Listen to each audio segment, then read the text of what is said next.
The FBI and the Department of Homeland Security are investigating a Kent State University professor, allegedly for supporting ISIS. 55-year-old Julio Pino, an associate history professor at the school, has not been charged with any crime. The investigation apparently has been underway for a year and a half and is focused on whether he tried to recruit students to ISIS. In an interview, Pino was asked directly if he considers himself a supporter of the terror group, and he said no. He says he's just exercising his freedom of speech. I'm not under any kind of criminal investigation. I'm not under any kind of suspicion. I haven't been served any papers. So, I'm sure there were stories circulating out there. People may take them with as much of a grain of salt as they want to. But my current status is that I'm a citizen of the United States with all the rights and obligations that entails. I follow the law. I advocate that others do so also. And I ask others to respect my freedom of speech as I respect theirs. Pino is no stranger to controversy, posting pictures like this of child jihadists on his public Facebook page. And while he denies supporting ISIS and says that he never incited any of his students to violence, a review of his Facebook page turns up a posting in which he praises Osama bin Laden as the, quote, greatest. Ryan Morrow is a professor and national security analyst with the Clarion Project who's been doing some digging on Professor Pino. Good to see you, Ryan. Thanks for having me. First of all, so the FBI is confirming its investigation into this man? Right. On the record? Well, there's been anonymous statements by FBI agents, and then I'm not sure if there was a public statement, but what he is saying is that, look, I haven't been arrested yet, and I haven't been informed that I am the subject of an investigation. They think he's recruiting for ISIS? Right, recruiting students for ISIS, actually using his position as a professor in order to find recruits. And when I was looking at his Facebook page, I found many indications of extremism, including posting pictures that are supportive of ISIS and saying that Al-Qaeda, which was once led by the great Osama bin Laden, in his words, and kicked off this current jihad, supporters of him should now join ISIS because they're now the ones that are the best jihadists. He talks about the oath that the, quote, 19 martyrs made was a glorious oath among the most noble oaths, among others. But I mean, it goes on and on and on. He's been doing this for years. How has he survived at Kent State this long? Well, here's what's really shocking, is that his first statement that he was noticed for, which supported terrorism, where he was praising suicide bombings, happened in 2002. And so there's been controversy surrounding this individual all the way back then, but the university has not fired him. And so what I really want to know is, why aren't you firing him? And if there's a reason that you cannot do so legally, explain that. Because right now, all we're hearing from the university leadership is that, well, we condemn these statements, and the FBI assures us that there's no threat to the campus. The university says free speech. This is free speech, and these are his viewpoints. We're going to protect Christianity, and I can say that. I don't have to be politically correct. And if you look what's going on throughout the world, you look at Syria, where if you're Christian, they're chopping off heads. You look at the different places, and Christianity, it's under siege. Joining us now from Des Moines, Iowa, is Mr. Trump. So let's stay in the USA for this discussion.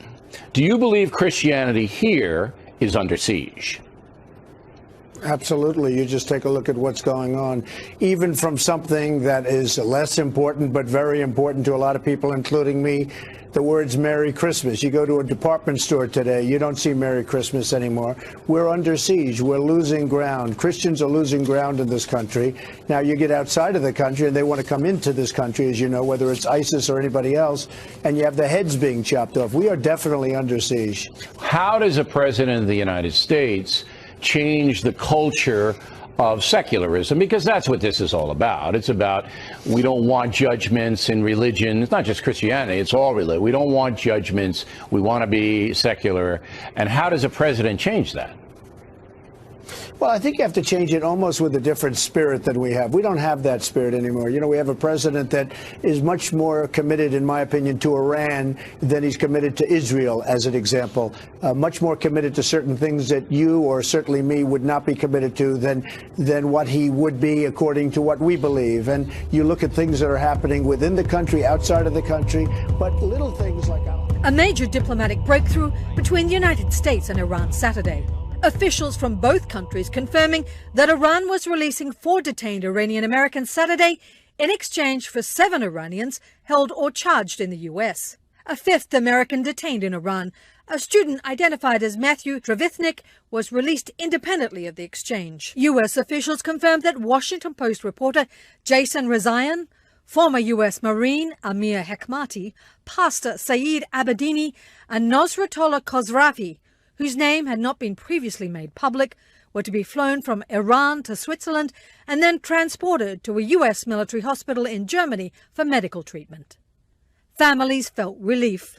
And so as soon as I got confirmation that Saeed was released, I woke up my kids. It was probably around 7:30 in the morning. I woke them up and I told them that Daddy would be coming home, and they just jumped up and they were dancing up and down, and just I could see heavy burden lifted off their little shoulders. And on the campaign trail, reaction was mixed. And I'm happy they're coming back, but I will tell you, it's a disgrace that they've been there for so long. It's a disgrace. While we celebrate their return, this deal serves as a piece of propaganda for both Iran and the Obama administration. The prisoner swap came as the International Atomic Energy Agency was certifying that Iran had met all commitments under the nuclear deal with 6 world powers. Governor, it's great to see you. What's your take on the release of our hostages from Iran? I'm delighted that they're going to be released. I mean, there's no way to express any other emotion for the hostages and their families. But that's just it. They were hostages. They were not prisoners. They weren't there because they'd committed some international crime for which they had been justly tried. They were being held hostages by a government that we just made a deal with and just released $100 billion, maybe up to $150 billion. This is not a good deal, because this wasn't a deal. This was, we were basically paying ransom is what it really came down to. And Governor Huckabee, we just had Ambassador John Bolton on the program earlier, and he said this basically incentivizes Iran to do it again, or for other governments around the world, terrorist organizations around the world, to take Americans hostage and then have, a price on their head. Do you agree? Absolutely, I agree. I mean, this is an invitation to go and find an American, hold him hostage, come up with some phony charges, hold him for a few years, humiliate the United States of America, and then demand something of ridiculously high value, and know that as long as this administration is in power, you're going to get it, because they're so anxious to make a deal with the Iranians. And for what reason? I've never been able to understand it. The Iranians, in 37 years of the Ayatollahs, have never been trustworthy. They've never kept a deal. To this moment, they still haven't actually signed the deal. This is one of those just amazing and inexplicable actions of this administration as to why they would want to create that level of danger and disruption in the Middle East that's already unstable enough. This is a good day, because once again, we're seeing what's possible with strong American diplomacy. As I said in my State of the Union address, ensuring the security of the United States and the safety of our people demands a smart, patient, and disciplined approach to the world. That includes our diplomacy with the Islamic Republic of Iran. For decades, our differences with Iran meant that our governments almost never spoke to each other. Ultimately, that did not advance America's interests. Over the years, Iran moved closer and closer to having the ability to build a nuclear weapon. But from Presidents Franklin Roosevelt to John F. Kennedy to Ronald Reagan, the United States has never been afraid to pursue diplomacy with our adversaries. And as president, I decided that a strong, confident America could advance our national security by engaging directly with the Iranian government. Have you lost confidence in the United States? We don't have confidence in Iran. We have confidence in the United States. What do you want Iran to do now to restore diplomatic relations? Very simple. Iran should cease interfering in the affairs of the countries of the region. Iran should cease to support terrorism. Iran should cease to assassinate diplomats and blow up embassies. Iran should cease to support militias whose objective is to destabilize countries in the region. Iran should cease its policy of negative propaganda in the region. Other than that, things should be fine with Iran.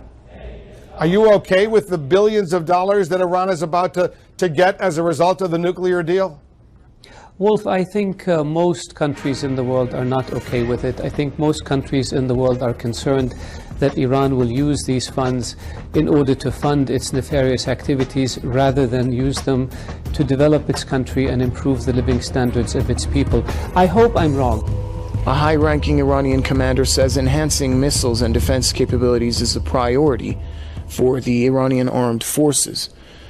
The deputy chairman of the Chiefs of Staff of the Armed Forces said the process of production of weapons and arming troops still continues with the same determination.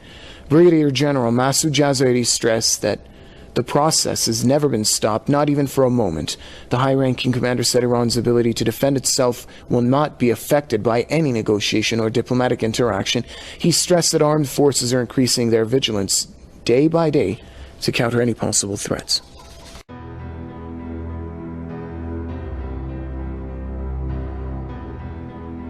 Head of the Atomic Energy Organization of Iran says the construction of 2 nuclear power plants, each with a capacity of 1,000 megawatts, will start soon. Ali Akbar Saleh has said that under the nuclear deal between Iran and the P5+1 group of countries, which took effect 2 days ago, world countries are obliged to contribute to Iran's nuclear development plans. He further stated that several European and Asian countries, including China, Japan, and South Korea, have already said they're ready for nuclear cooperation with Iran. Saleh added that Iran is also planning to build 2 additional nuclear power plants in cooperation with China. The issue will be discussed during the Chinese president's upcoming visit to Tehran.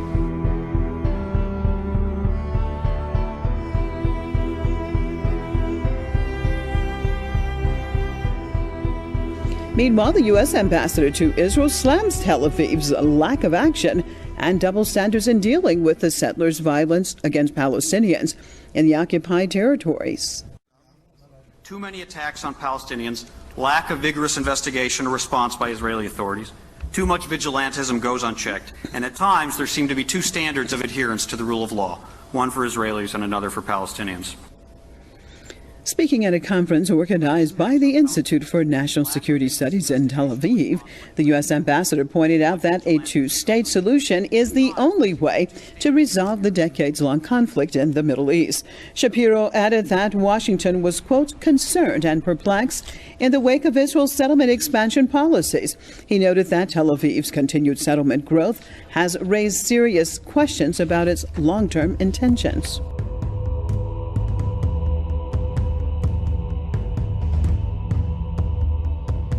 International charity Oxfam released a report on the growing gulf between the world's richest and poorest. It's titled, quote, An Economy for the 1%. And it concludes that the wealthiest 62 people on the planet own as much as the poorest half of the world's population combined. It also found that those 3.6 billion people have become 41% poorer since 2011.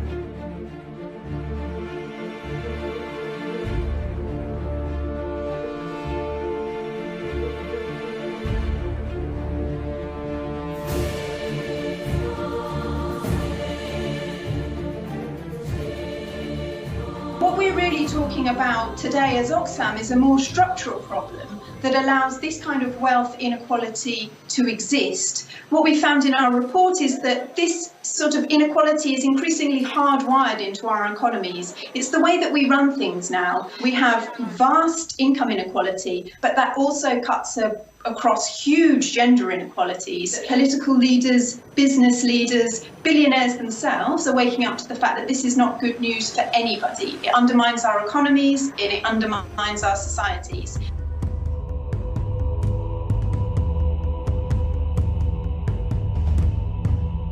The world's wealthy movers and shakers have gathered in the ski resort of Davos as plunging oil prices and turbulent markets fuel fears of a brand new economic meltdown. RT's Daniel Bushell now reporting from Switzerland, where the World Economic Forum kicks off today. Mastering the fourth industrial revolution is this year's official slogan. Mastering economic collapse might now be more accurate. 2016's powwow for the masters of the universe here is overshadowed by what could be a worse meltdown than 08. The price of oil, the great lubricator of the world's economy, this week slumped to a pathetic $27 a barrel. Last time that happened, top of the charts was a song called Lose Yourself. Eminem might consider re-releasing it in tribute to business chiefs here losing their profits and soon maybe even their jobs. Cheap petrol's good for us at the pumps, but millions in the industry could find themselves out of work if it's just not worth pumping the black gold out of the ground. So stock markets have fallen out the ugly tree, hitting every branch on the way down. Wall Street had its worst start to a year in history. And in a capitalist crisis, it's survival of the fittest or the best connected. All this week, we'll be grilling world leaders here how they plan to get us out of this mess. It's in their interest. With $3 trillion wiped off shares this year, the billionaires gathered here are suffering a considerable dent to their fortunes.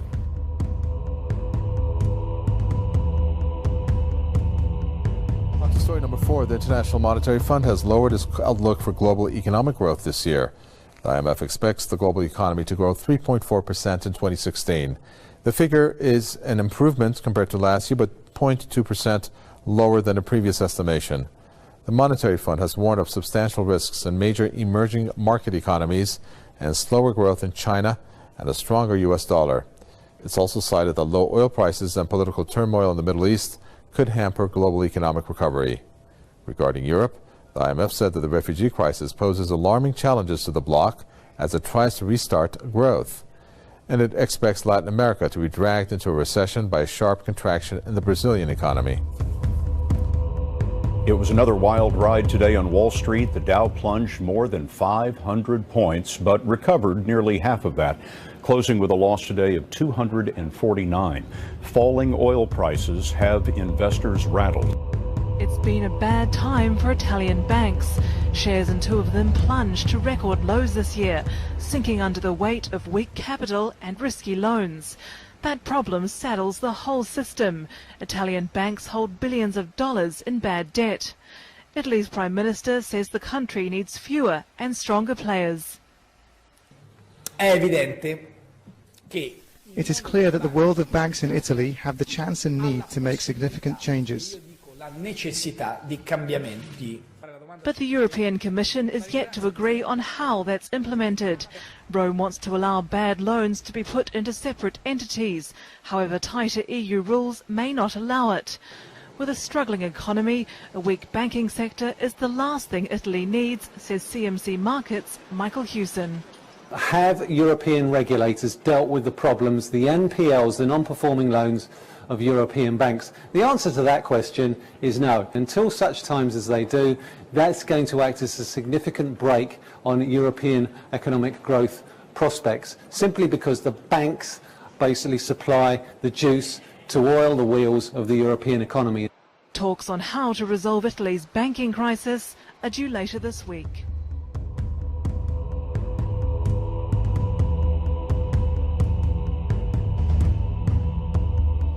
Economic and social emergency is declared in France as the country struggles with high unemployment and stagnant growth. I believe that faced with a global situation of economic uncertainty and persistent unemployment, we must also announce an economic and social state of emergency. I am disappointed as growth remains too slow. The French President François Hollande made the announcement in an annual address to business leaders in Paris. The measures include more than $2 billion in subsidies and programs to boost youth unemployment. Hollande's socialist government has struggled to reduce the chronic unemployment, which has been at 10% for years. France is already under a state of emergency since terrorist attacks in November.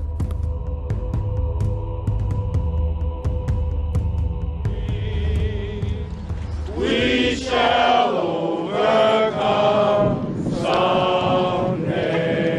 more than half a century since Martin Luther King's famous I Have a Dream speech, the protesters for minimum wage are walking the very same streets, the very same premises where that speech was made, the National Mall in Washington, D.C. Now, the demand is quite simple. What do airport workers want? $15 and a union! The $15 minimum wage, and we have here the men and women who are running airports across the country. This particular case, it's the Reagan Airport in Washington, D.C. They're getting paid like $6, so they need to get a raise and a union support, which is about $15 an hour. I mean, every year, everything gets more expensive year after year after year, and constantly living on $6. You can't really keep up with what you have to either move state or move the part of town that you live or go to a different district where the wages are lower or the lifestyle is lower. So as long as everybody comes together and say, listen, we're not going to go to work today, the airport is going to stop. So that's all they got to do. Just don't go to work today, and they will get the airport to stop, and they have to they will get what they're looking for. The movement, which has been gathering pace across the United States over the last 18 months or so, uniting basically workers from all industries, from fast food to childcare, and now the airport workers have joined the movement as well. Now, their slogans are obviously flight-related: destination justice and poverty wages do not fly. This movement now today unites a number of airports across the country. We know that the New York LaGuardia Airport is on strike as well, the airport in Chicago, in Seattle, and there's about a dozen airports across the country protesting against wage inequality and demanding the wages to be raised. Demonstrators demanding jobs clash with police for a second day in the Tunisian city of Kasserine. Police lobbed tear gas. Protesters fired back with rocks. Large crowds burned tires and chanted "Work, Freedom, Dignity" during the violent protests after an unemployed man killed himself, apparently when he was rejected for a job. Katha Rahimi has been unemployed since 2012. Her diploma in services and administration is as useless as the paper it's printed on. We're a family of 8. My sister has a university degree and works as a street cleaner, she said. Supporting 8 people, can you imagine? At the end of 2015, unemployment in the country was over 15%, with university grads making up 1/3 of the unemployed. And we're following breaking news: a terror attack on a university in Pakistan. At least 20 people are dead. Gunmen opened fire on students and staff early today on the campus in the northwestern part of the country. Dozens of people are wounded. Holly Williams is following developments from Istanbul, Turkey. Holly, good morning. Good morning. The group of armed men stormed Bahçekan University around 9:30 a.m. local time, just after classes had begun, attacking students and staff members in classrooms and also a dormitory.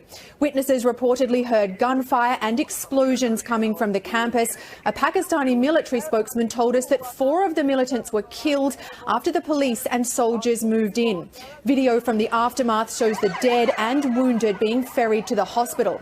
This university is in a lawless region of Pakistan, which has long been a haven for militants. This attack will bring back memories of an assault on a school in the same area in 2014, in which nearly 150 people were killed, most of them children. The Pakistani Taliban claimed responsibility for that massacre, but it's still unclear who's behind today's attack.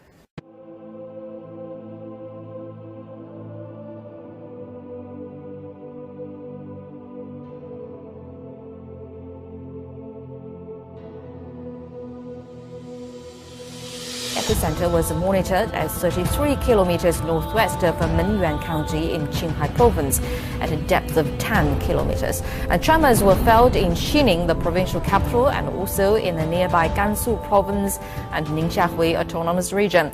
Authorities say the earthquake hit a sparsely populated mountain area, and there have been no reports of casualties so far, just some damage to local homes. Local telecom services remain fully functional. In the 2 hours after the earthquake, up to 86 aftershock had been registered, with highest at a 3.9 magnitude. China's earthquake administration and its provincial bureau in Qinghai have activated a high-level 2 emergency response, with armed police and medical staff mobilized. Hey everybody, good morning. Quarter till the top of the hour. Happy Sunday. Well, a Michigan woman capturing a glimpse of God's handiwork. In an amazing photo she later posted online. We'll take a closer look at it. You can see the clouds coming together to form a cross as the sun rises from behind.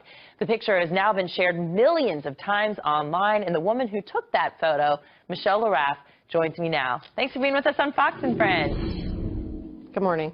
All right, so you're just driving along and you see the sun coming through the clouds and you decide to stop and take a picture. Did you even notice that it was in the shape of a cross? Not when I took the picture, no. Initially what caught my eye was just the sun coming up and the light pillar or sun pillar.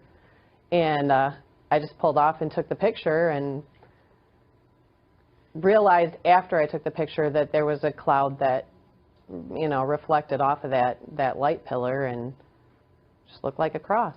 And what did you do with the picture after you noticed that?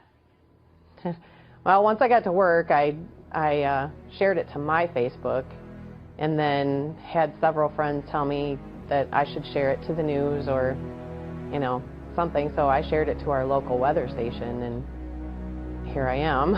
Yeah, and people, after they see it on social media, they're saying, God is real, thank you for helping to renew my faith, all kinds of very inspirational messages that just a simple photograph that you've posted is sending them all this great love from the inside out.